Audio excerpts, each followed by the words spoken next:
Bonjour à tous. Donc un rapide état des lieux ou en tout cas un petit point de vue sur l'intérêt que peut avoir le Web 2.0 dans le cadre du développement durable avant de laisser nos experts plonger dans le sujet.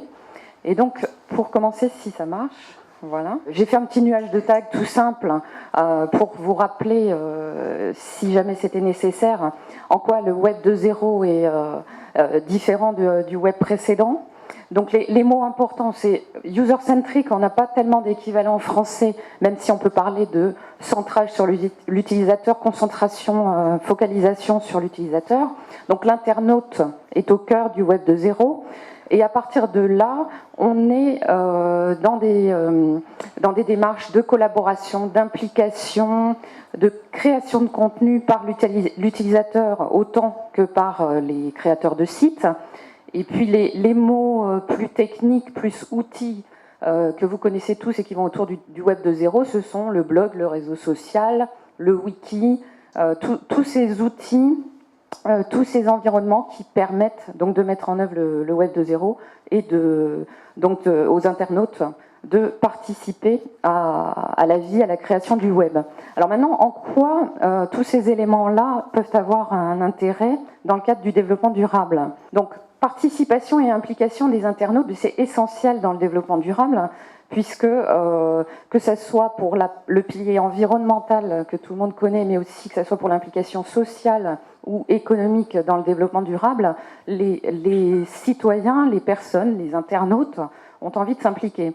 Donc, quelques petits exemples rapidement, dont le premier, on va commencer par nos propres exemples, qui est un projet en cours chez Acide, qui s'appelle Biodivo, pour l'année de la biodiversité, et qui va permettre aux internautes, en fait, d'identifier certaines espèces animales en prenant des photos et en enregistrant les photos de certains animaux à certains endroits, en les géolocalisant, les enregistrant dans une base de données que les scientifiques pourront utiliser pour faire avancer remplir leur propre base de données de biodiversité et faire avancer leurs recherches. Voilà, donc c'est en tout démarrage, donc ça c'est on va dire c'est le prototype du site, il n'y a pas vraiment encore de contenu dedans, mais c'est à venir. Donc autre exemple un peu plus familier peut-être, hein, il y en a chez tous les opérateurs, mais là c'est un petit outil indépendant qui permet à chaque internaute de proposer son vieux téléphone portable au recyclage, mais avec un intérêt double, puisqu'on peut choisir une association à laquelle on fera don du montant de la valeur du téléphone portable. Donc il y a une partie participation, implication, et là il y a aussi une notion de respect de l'environnement, comme dans le précédent d'ailleurs, dans Biodivo. Ici, alors c'est le Web 2.0 citoyen, on va dire, c'est la partie plus culturelle. Il y a d'autres wikis, hein, c'est le wiki du département de la Manche, ici, donc, dans lequel chaque habitant de la Manche peut travailler à décrire son propre département. C'est le wiki étant un outil classique hein, de l'implication en termes de contenu dans le Web 2.0. Ça, c'est un outil tout récent que vient de lancer GDF Suez, c'est un site qui s'appelle Les Éco-Habitants, qui est déjà en ligne, qui est en ligne depuis le mois de mars, depuis fin mars, et qui permet à tout un chacun de s'identifier, de s'inscrire, c'est un petit réseau social, de s'identifier avec son habitation, son appartement ou sa maison. Donc on s'inscrit, on décrit évidemment en termes par exemple d'isolation, de consommation énergétique, d'utilisation de certains matériels, d'une machine à laver, de tel niveau de consommation. On s'inscrit et on peut partager les bonnes pratiques avec ses voisins ou des gens qui ont une habitation du même type. On peut partager voilà, des bonnes pratiques sur les travaux qu'on a mis en œuvre. Alors, autre caractéristique évidente du Web 2, qui est justement partagé avec le développement durable, c'est le partage et l'échange. Donc le plus classique que vous connaissez sans doute tous, c'est le covoiturage.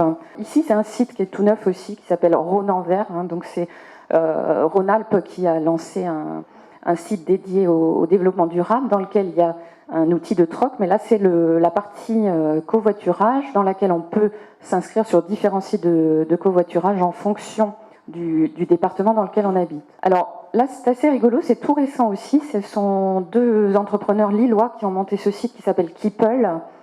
Ce sont deux anciens entrepreneurs du monde du béton qui se sont aperçus qu'il coûtait très cher aux entreprises qui utilisent des bétonnières de recycler le fond des toupies. Donc le reste de béton, en général, ça coûte très cher de le recycler, d'aller le transporter vers les bonnes bennes qui trient alors les cailloux et l'eau. Je ne suis pas une spécialiste du béton. Mais là, l'idée, c'est de le mettre en relation, donc ces entrepreneurs, avec tout un chacun, avec vous et moi, avec un éventuel jardinier ou quelqu'un qui a envie d'un mètre cube ou 2 mètres cubes de béton pour travailler dans son garage ou je ne sais quoi, ce qui est très difficile à obtenir. Et donc, tout un chacun peut s'inscrire gratuitement sur le site en disant, voilà, j'ai besoin de tant de mètres cubes j'ai un délai d'1 mois ou 2 pour faire ça. Et les entreprises, elles, viennent mettre à disposition gratuitement donc ce béton. Et seules les entreprises payent l'inscription à ce site. Autre élément extrêmement important pour le développement durable qui est la sensibilisation, la mobilisation, qu'elle soit de masse ou citoyenne, voire le militantisme, le lobbying, et que le Web 2 facilite deux petits exemples. Alors Babylone, il y en a d'autres, il y a un autre qui s'appelle Kiva. Vous connaissez tous sans doute le microcrédit. Ce sont des sites qui permettent à tout un chacun justement de prêter de l'argent sur le mode du microcrédit à des petits entrepreneurs dans les pays en développement en général pour monter une boutique, pour monter un petit business local. Et donc les prêts tournent autour de 150-200 euros. Et là, c'est une action qui est née à San Francisco qui s'appelle le Carrot Mob. Donc Mob, c'est la mobilisation des consommateurs qui vont soutenir en masse des commerces ou des commerces, des entreprises en allant tous ensemble consommer. Donc là, c'est un café, donc aller boire un café ou consommer un repas. Pour soutenir les actions durables de cette activité, de ce commerce. Donc dans le cas du café, là je crois que c'est restructuration écologique et durable des locaux. Ça se passe à Rochefort. Et ça s'appuie sur du réseau social. Hein. On s'inscrit en ligne. En France, on n'est pas vraiment encore dans le réseau social, mais là où c'est né à San Francisco, on est vraiment dans ce principe-là. On s'inscrit, on participe et on participe en masse. Et enfin, je voulais, évidemment, pour terminer, vous parler des réseaux sociaux et du blogging, du microblogging plus classique.